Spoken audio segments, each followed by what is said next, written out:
വിധി ഒക്കെ വിധിയാണെന്ന് കരുതുക. ഇവിടെ വെച്ചിങ്ങനെ കാണാനും മോളെ ഞങ്ങളെ ഏൽപ്പിച്ചു പോവാനും അതാവും ദൈവനിശ്ചയം. മോളെ ഒറ്റയ്ക്ക് വിട്ടിട്ട് ഞങ്ങൾ ആരും പോണില്ല. മോൾക്ക് ഞങ്ങളുടെ കൂടെ പോരാ നാട്ടിലേക്ക്. ആരും ഇല്ലാന്ന് വിചാരിക്കണ്ട നീ. ഞങ്ങളെ അന്യരായിട്ട് കാണുകയും വേണ്ട. മുത്തശ്ശനും മുത്തശ്ശിയും ഏട്ടന്റെ സ്ഥാനത്ത് ഞാനും എല്ലാവരും ഉണ്ടാവും മോക്കുന്ന മുതല്.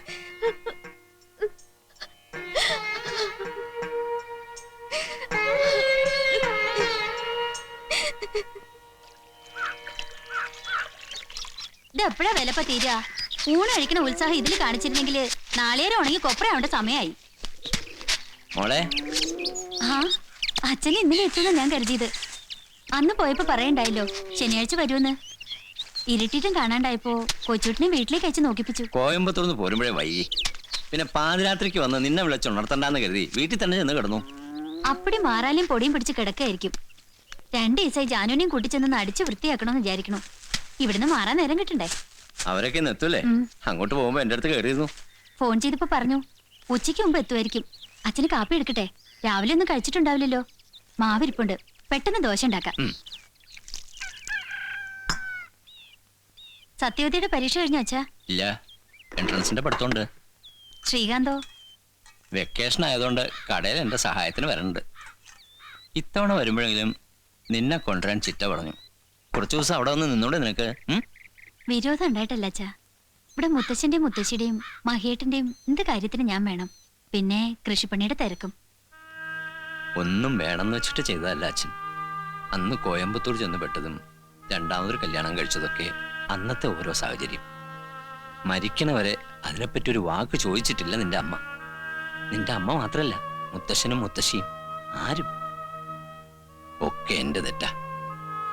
ഇപ്പം നിന്നെ ഇവിടെ മുത്തശ്ശന്റെയും മുത്തശ്ശിയുടെ അടുക്ക് വിട്ട് ഒരു വീടുള്ളത് പൂട്ടിയിട്ട് കുറച്ച് ദിവസം നിന്റെ അടുക്ക് നിൽക്കാൻ കൂടി പറ്റണില്ല അച്ഛന്. അതിലൊന്നും ആർക്കും ഒരു വിരോധമില്ലല്ലോ അച്ഛാ. എനിക്കിവിടെ സുഖല്ലേ. ഇനി അധികം നീട്ടിക്കൊണ്ടു പോണ്ടാന്നാണ് എന്റെ അഭിപ്രായം. നിങ്ങളുടെ കല്യാണം മഹി എന്തെങ്കിലും പറയണ്ടായോ? കർക്കിടകം കഴിയട്ടെന്ന് മുത്തശ്ശി ചോദിച്ചപ്പോ ഒരു ദിവസം പറയണേട്ടോ. ആദ്യം ഒക്കെ തീരുമാനിച്ചുറപ്പിച്ചപ്പോ നിന്റെ അമ്മ മരിച്ചു. പിന്നെ രണ്ടാമതൊന്ന് ആലോചിച്ച് വന്നപ്പോഴേക്കും മഹിയുടെ അമ്മയും. എന്തോ ഒരു ദുശകനം പോലെ. ഇനിയും അനർത്ഥമൊന്നും ഇല്ലാണ്ട് ആ ചടങ്ങൊന്ന് തീർന്നു കിട്ടാൻ ഭഗവാന്റെ അനുഗ്രഹം ഉണ്ടായാൽ മതി.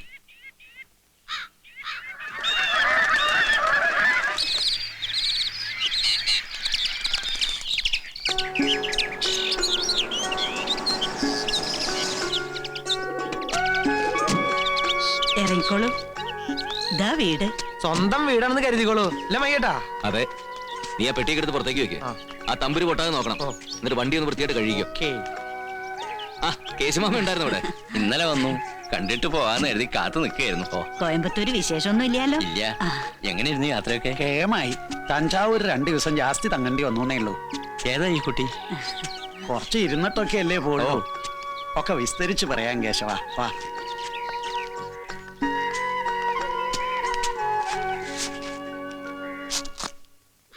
എന്താ വിലപ്പത്?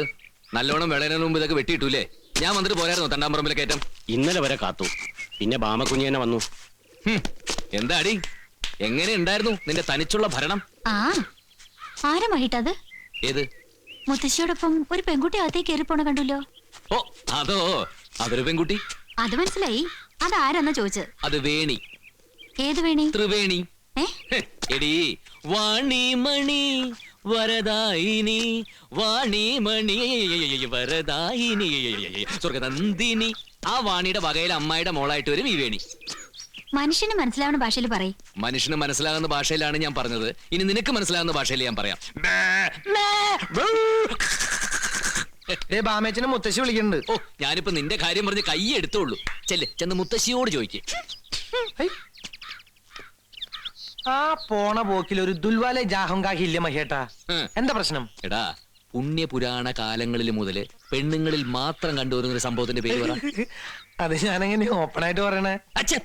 അതല്ലടാ, കുശുമ്പ്. ആ മൂപ്പിലമ്മയ്ക്ക് നേരിയ തോതിലൊരു കുശുമ്പിളകിയോ എന്നൊരു സംശയം വേണിയെ കണ്ടപ്പോ. ഏതായാലും നമുക്കൊരേരെയാണ് വീണ് കിട്ടിയിരിക്കുന്നത്. നമുക്കിത് വെച്ചൊന്ന് മൂപ്പിക്കാം.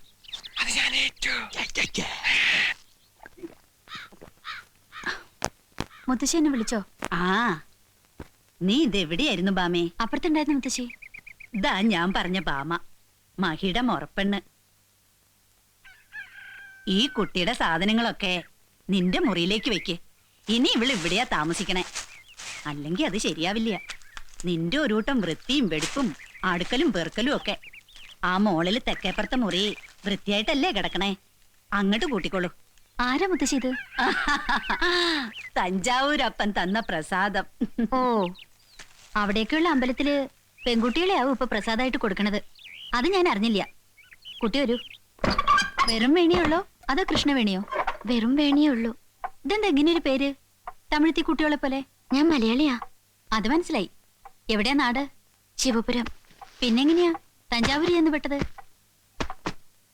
അയ്യോ, ചോദിച്ചതേ ഉള്ളൂ. എനിക്ക് കുട്ടിയുടെ കഥയൊന്നും അറിയണ്ട. ആരാ എന്താന്ന് അറിയാനുള്ളൊരു കൗതുകം അത്രേ ഉള്ളൂ. അതെങ്ങനെയാ? ഇവിടെ ആരേലും എന്തേലും ചോദിച്ചാ പറയോ? എന്നെ ഇട്ട് വട്ട് കളിപ്പിക്കണത് എല്ലാവർക്കും ഒരു രസാണ്. ഇവിടെ പറയുമ്പോ പറയും ഭാമയോ, അവളൊരു മണ്ടി. മഹേട്ടനാ കുറച്ച് കൂടുതല്.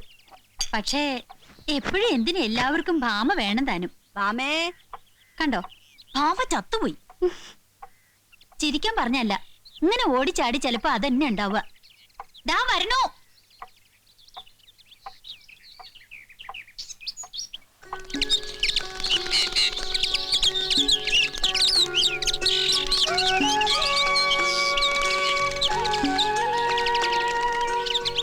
ആഹാ, ഇവിടെ വന്ന് നിൽക്കുക.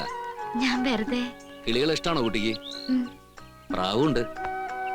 ഇനി ഇവറ്റകൾക്ക് തീറ്റ കൊടുക്കേണ്ടത് കുട്ടിയുടെ ജോലിയാ.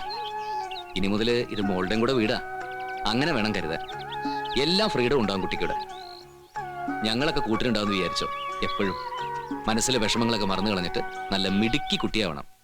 ഞാൻ കരുതിയത് മഹീട്ടും പാടത്തേക്ക് പോയിന്നാ. നീ ഇങ്ങോട്ട് വന്നേ. മുത്തശ്ശി പറഞ്ഞല്ലോ, ഇവളൊരു പാവം കുട്ടിയാ. എന്ന് വെച്ച് നിന്റെ അത്രയും പാവമൊന്നുമല്ല, എന്നാലും ഒരു ചെറിയ പാവം. ചട്ടിയും കലവും പോലെ തട്ടിയും മുട്ടിയും നിങ്ങൾ തമ്മിലായിക്കോ. നന്നായി, എനിക്കൊരു കൂട്ടായല്ലോ. അടുക്കളയിൽ ഒരു ചുമട് പണിയുണ്ട്. അടുക്കളയിലെ കരിയും പോയും കൊള്ളാൻ ഇവിടെ ക്ഷണിക്കൊന്നും വേണ്ട. അതിൽ തെറ്റൊന്നുമില്ല. പെൺകുട്ടികൾക്ക് പറഞ്ഞിട്ടുള്ളത് അതൊക്കെ. പെൺകുട്ടികൾക്കല്ല, നിന്നെ പോലത്തെ പെൺകുട്ടികൾക്ക് പറ. മഹേട്ടാ, പാടത്ത് പണിക്കാര് വെയിറ്റിംഗിലാ. നമ്മൾ ചെന്നിട്ട് വേണം കൊയ്ത്തു തുടങ്ങാൻ. ഓ, നമുക്ക് പോവാം. ചെല്ലേ, ബാമേച്ചോട് ചെല്ലേ. മാധവൻ വന്ന് തിരക്കിയിരുന്നു തന്നെ. അവന്റെ തൊപ്പി എവിടെ ഒളിച്ചു വെച്ചിരിക്കണേ? തൊപ്പിയോ? ഏത് തൊപ്പി, ഏത് മാധവൻ? ആ, ചെല്ല് ചെല്ല്. നീ ഇതിന്റെ പേരിലായിക്കോ രണ്ടാളും കൂടി യുദ്ധം. വേണി പോട്ടെ. ഇത് ചിരഞ്ജീവിയുടെ പടമൊന്നുമല്ല പറന്നു പോകാനായിട്ട്. വരൂ.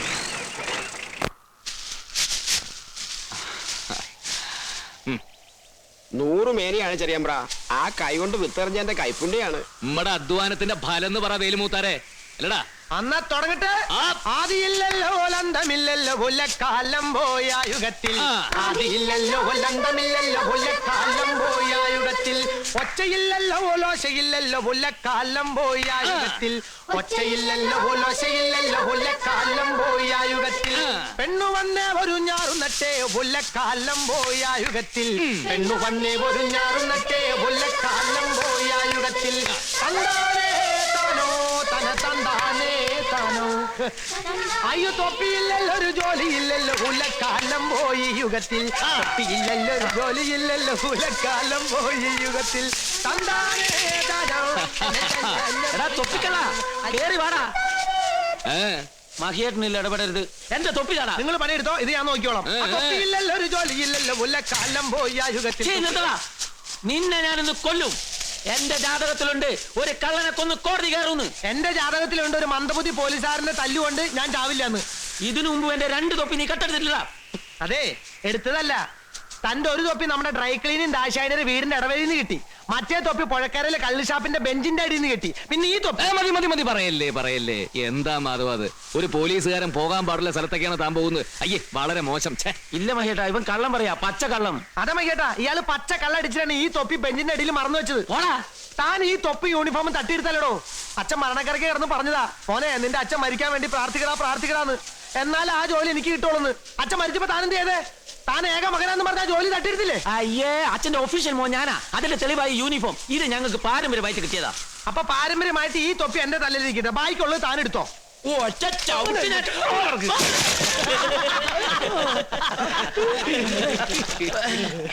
എന്റെ മാധവ, നിനക്ക് എന്നോട് മര്യാദയ്ക്ക് ചോദിച്ചാ പോരെ?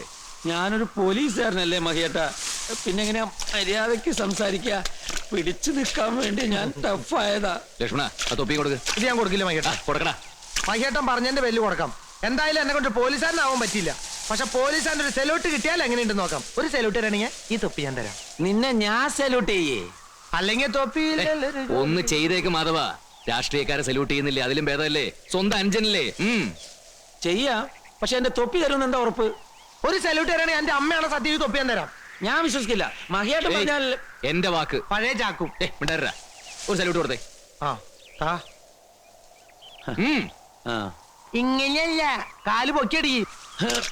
ഓക്കെ ലക്ഷ്മണ, തൊപ്പി കൊടുത്തേ. ഇനി തൊപ്പി തരാം. അങ്ങനെ. ആ തൊപ്പി കിട്ടിയല്ലോ, പാളത്തൊപ്പിയല്ലോ. അലമ്പോയായുഗത്തിൽ തൊപ്പി കിട്ടിയല്ലോ, പാളത്തൊപ്പിയല്ലോ. അലമ്പോയായുഗത്തിൽ തന്താനോ തന തന്താനേ താനോ.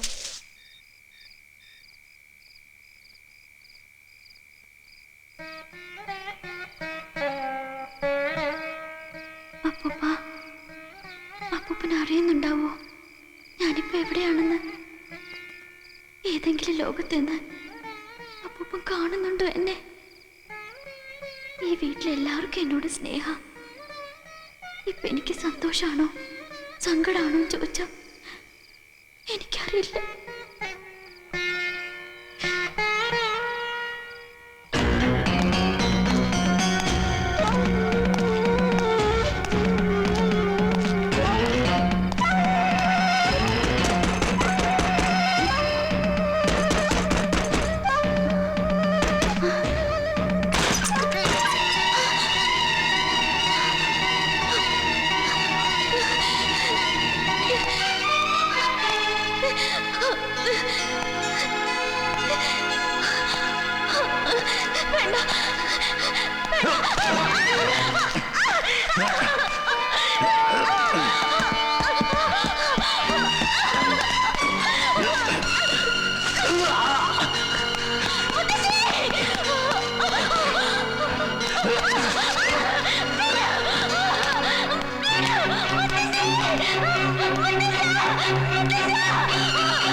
ഒന്ന് വേഗം ഉറങ്ങും മുത്തശ്ശി, എനിക്ക് ഉറക്കം വരണോ. തിരുമ്മ നീയേ.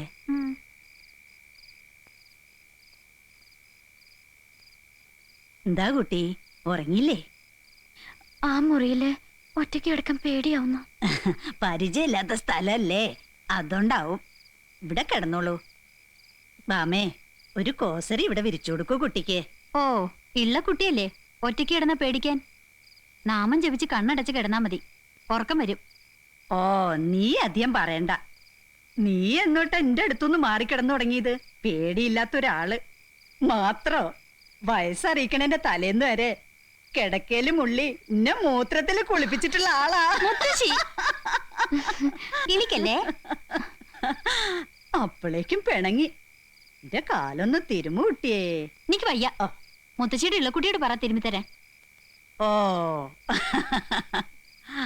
എന്താ മൂപ്പിലമ്മയ്ക്കൊരു കോപം? പണ്ട് കിടക്കയില് മുള്ളിയിരുന്ന കാര്യം ഈ കുട്ടിയോടൊന്ന് പറഞ്ഞുപോയി, അതന്നെ. അത്ര ഉള്ളോ? അത് ഇടയ്ക്കിടയ്ക്ക് അവൾ ഇപ്പോഴും ചെയ്യുന്നതല്ലേ?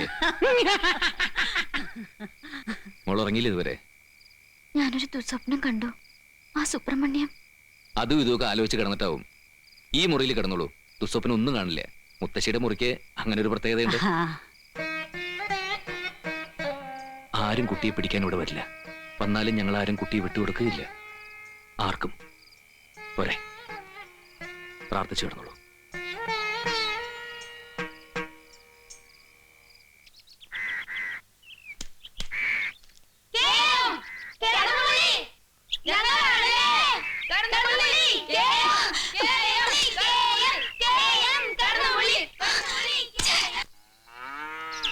അതെ എന്റെ സ്വഭാവം കുട്ടിക്ക് ശരിക്കും അറിയില്ല കേട്ടോ. ചീത്തയാ, മഹാ ചീത്തയാ ഞാൻ. എന്താ അമ്മച്ചി? ഒന്നും അറിയില്ലല്ലേ? കുട്ടിയല്ലേ ആ പിള്ളേരോട് ഓരോ തോന്നിയാസം പറഞ്ഞു കൊടുത്തത്? എന്താ ചേച്ചി എനിക്ക് മനസ്സിലായില്ല. എന്റെ മുന്നിൽ വേണ്ട കേട്ടോ ഈ പൊട്ടങ്ങളി. എന്താ എന്താ പ്രശ്നം? അറിയില്ല ബാമേച്ചി എന്തോ. എന്താടി? ഈ കുട്ടി ഓരോന്ന് പറഞ്ഞു കൊടുത്തിട്ട് പിള്ളേരൊക്കെ എന്നെ കളിയാക്കണു. എന്താ പറഞ്ഞു കൊടുത്ത്? അത് എന്താ അത് അവറ്റുള്ള എന്നെ കേം വിളിക്കണു. ഓ കേയം, കിടക്കയില് മുള്ളി. നല്ല പേരല്ലേ കേയം. ഇനി മുതൽ നമുക്ക് അങ്ങനെ വിളിച്ചാലോ? മഹേട്ടാ എടി പോത്തിന്റെ മോളെ, അത് വേണിയല്ല ലക്ഷ്മണ പറഞ്ഞു കൊടുത്തത്. ഇന്നലെ മുത്തശ്ശി പറയുമ്പോ തളത്തിൽ അവനും ഉണ്ടായിരുന്നു. ആഹാ ആ. അവനെ ഞാൻ കാണിച്ചു കൊടുക്കണ്ട്.